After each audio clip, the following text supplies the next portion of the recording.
अस्सलाम वालेकुम dear students, उम्मीद है कि आप सब खैरियत से होंगे। आज हम लोग एसिड बेस्ड टाइट्रेशन का सेकंड पार्ट सॉल्व करेंगे। इसमें भी हम कुछ कैलकुलेशंस को देखेंगे। Standardise the given solution of NaOH by volumetric method, calculates its volume required to prepare 250 centimetre cube of 0.05 molar NaOH solution. Question आपसे ये किया हुआ है कि आपने NaOH को प्योरीफाई करना है, यानी उसको स्टैंडर्ड करना है, उसकी मोलैरिटी मालूम करनी है। और दूसरा आपसे ये पूछा हुआ है कि आपने 250 सेंटीमीटर क्यूब सोल्यूशन बनाना है जिसकी मोलैरिटी 0.05 मोलर होनी चाहिए। अगर हम देखें तो इस स्टेटमेंट से हमें पता चल रहा है कि यहाँ पे स्ट्रॉन्ग बेस यूज़ है NaOH, तो इसके अगेंस्ट जो एसिड यूज़ करेंगे वो भी स्ट्रॉन्ग होना चाहिए। HCl हम यूज़ करेंगे तो ये एक एसिड बेस्ड टाइट्रेशन है। स्टैंडर्ड सोल्यूशन यहाँ पे है 0.1 molar, indicator phenolphthalein, and point light pink colour. बाकी केमिकल इक्वेशन प्रोसीजर सेम वही आ रहा है जो लास्ट में भी बताया था, लास्ट वीडियो में, कि कैसे आपने प्रोसीजर वगैरह इसका लिखना है। आगे इसकी जो टेबल है वो ब्यूरेट रीडिंग होती है, ब्यूरेट से आप एसिड फिल करते हैं। और इसके बाद यहाँ पे क्वेश्चन आपसे ये था कि मोलैरिटी मालूम करनी है NaOH की। ठीक है, तो हमारे पास जो वॉल्यूम NaOH कितना यूज़ करना है, 10 यूज़ करना है। नंबर ऑफ़ मोल्स यानी मोल रेशो कितनी है। उसके बाद M2 आपके पास मोलैरिटी ऑफ HCl 0.1 है। एसिड्स कितना यूज़ हो रहा है 10। तो यहाँ पे आप 10 के अकॉर्डिंग कैलकुलेशन करें, 10 के अकॉर्डिंग कैलकुलेशन ईजिली सॉल्व हो जाती हैं।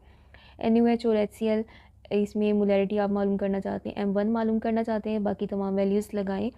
0.1 मोलर मोलैरिटी आपके पास NaOH की निकली है। इस प्रैक्टिकल का सेकंड पार्ट आपसे ये पूछा हुआ था कि आपने 0.05 मोलर NaOH का सोल्यूशन बनाना है और जिसका वॉल्यूम कितना होना चाहिए, 250 होना चाहिए। तो सबसे पहले हमने स्टैंडर्डाइज़ करके इसकी मोलैरिटी निकाली थी, वो थी 0.1 मोलर। यहाँ पे एक डिल्यूशन का फार्मूला यूज़ करेंगे जिसमें एक साइड पे आपने गिवन लिखना होता है और दूसरी साइड पे रिक्वायर्ड है। गिवन आपके पास मोलैरिटी है 0.1 और वॉल्यूम तो इसका मालूम करना चाहते हैं कि कितना वॉल्यूम यूज़ करें कि वो 0.05 तक डाइल्यूट हो जाए।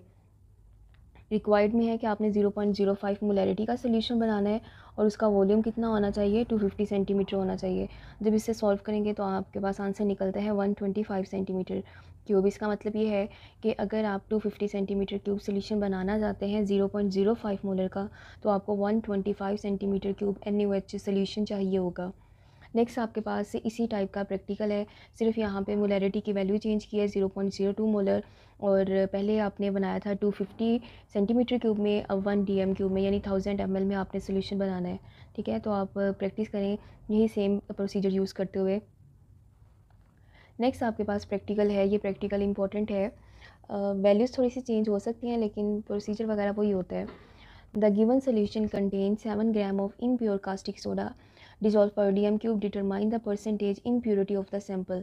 ठीक है, इम्प्योर कास्टिक सोडा यूज़ किया हुआ है, सोडियम हाइड्रोक्साइड बेस है, तो एक ये एसिड बेस्ड टाइट्रेशन है। इसमें तमाम चीज़ें आप वैसे ही लिखेंगे, principle, standard solution, chemical equation, end point, indicator, mole ratio, procedure वगैरह।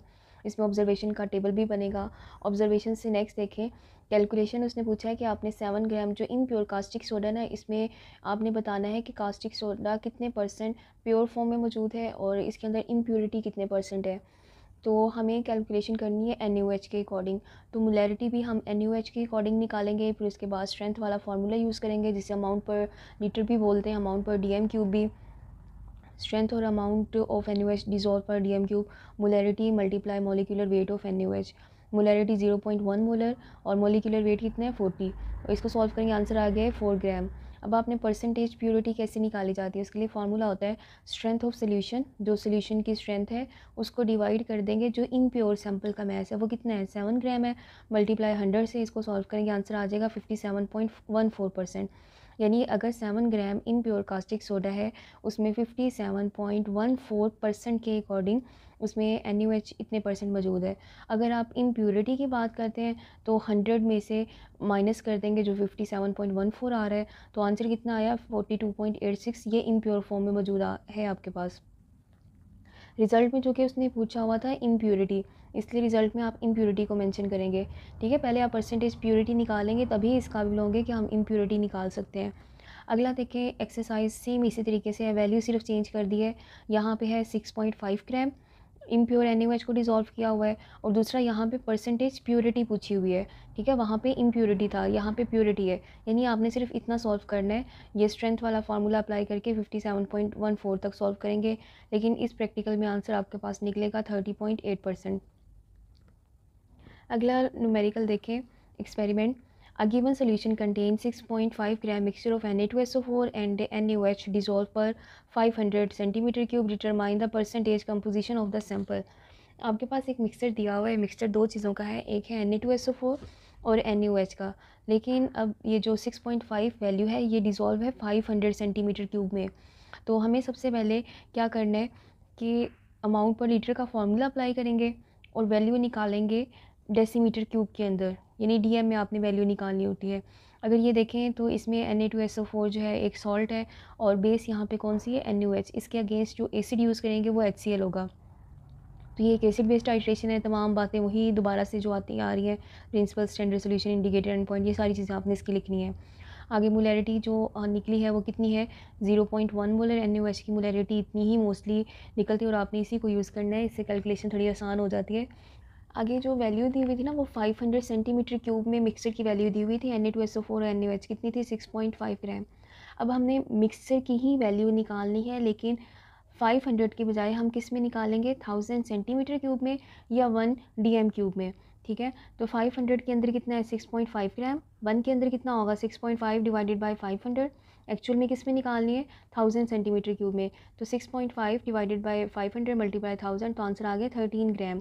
अब चूंकि आपने परसेंटेज निकालनी है तो परसेंटेज के लिए फार्मूला होता है strength of solution, strength of solution divided by mass of given in pure compound multiply 100। Strength of solution में आएगा जो आपने अमाउंट पर डीएम क्यू वाला फार्मूला अप्लाई करके स्ट्रेंथ निकाली थी, उसका आंसर आ रहा था 4। और नीचे लिखेंगे mass of given in pure compound, पूरे मिक्सचर का मास लिखना है, वो कितना आ रहा है, 13 आ रहा है। उसे सॉल्व करेंगे, आंसर आएगा 30.8%। और चूँकि आपने परसेंटेज Na2SO4 क्योंकि स्टेटमेंट में है कंपोजिशन निकालनी है, परसेंटेज NaOH और Na2SO4 दोनों की परसेंटेज निकालनी है।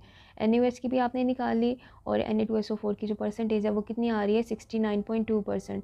तो ये गिवन मिक्सचर में ये दोनों चीज़ें मौजूद हैं। नेक्स्ट हमारे पास प्रैक्टिकल है, determine the atomic weight of monovalent metal when 4 gram of its hydroxide are dissolve per DM cube in given solution. 0.1 molar HCl solution is given. MOH कोई हाइड्रोक्साइड है, इसमें M जो है इसका अपने मैस मालूम करना है और स्टैंडर्ड सोल्यूशन यहाँ पे 0.1 मोलर HCl। ये एक एसिड बेस्ड हाइड्रेशन है। ये तमाम बातें आपने वैसे ही लिखनी है, टेबल भी एसिड के अकॉर्डिंग बनेगा। और नेक्स्ट कैलकुलेशंस देखते हैं। मोलैरिटी ऑफ MOH मालूम करनी है आपने। अब जब भी इस टाइप का प्रैक्टिकल आ जाए ना जिसमें आपने एटॉमिक वेट मालूम करना है, वहाँ पे आपको अमाउंट पर डीएम की वैल्यू जो है वो गिवन होती है, यानी उस सोल्यूशन की स्ट्रेंथ उसने बताई होती है। अब यहाँ पे देखें MOH और HCl इसकी मोलैरिटी हमने निकाली M1V1 फार्मूला यूज़ करते हुए, तो इसका आंसर कितना आ रहा है, 0.1 मोलर। जब भी आपने एटॉमिक वेट निकालना है ना तो आपको अमाउंट पर डीएम क्यूब की वैल्यू दी होगी, वो कितनी दी हुई है, 4। मोलैरिटी अभी आपने निकाली है MOH की कितनी है, 0.1। मॉलिक्यूलर वेट तो इसका निकालना चाहते हैं, 0.1 उस साइड पे जाके डिवाइड हो गया, आंसर आ गया 40। मॉलिक्यूलर वेट ऑफ MOH के लिए एटॉमिक वेट ऑफ मेटल और मॉलिक्यूलर वेट ऑफ OH का मैस होता है 17, 16 ऑक्सीजन का, हाइड्रोजन का 1। जिससे सॉल्व करते हैं आंसर आता है 23। और जो एटॉमिक वेट निकला है वो 23, वो ये बता रहा है कि मेटल आपके पास सोडियम है। अगला न्यूमेरिकल देखें, सेम यही आपके पास है, सिर्फ वैल्यू चेंज की है, 5.6 ग्राम है। और यहाँ पे जब इसको सॉल्व करते हैं आंसर आता है 39। और ये एक अच्छा प्रैक्टिकल है और इम्पॉर्टेंट प्रैक्टिकल है।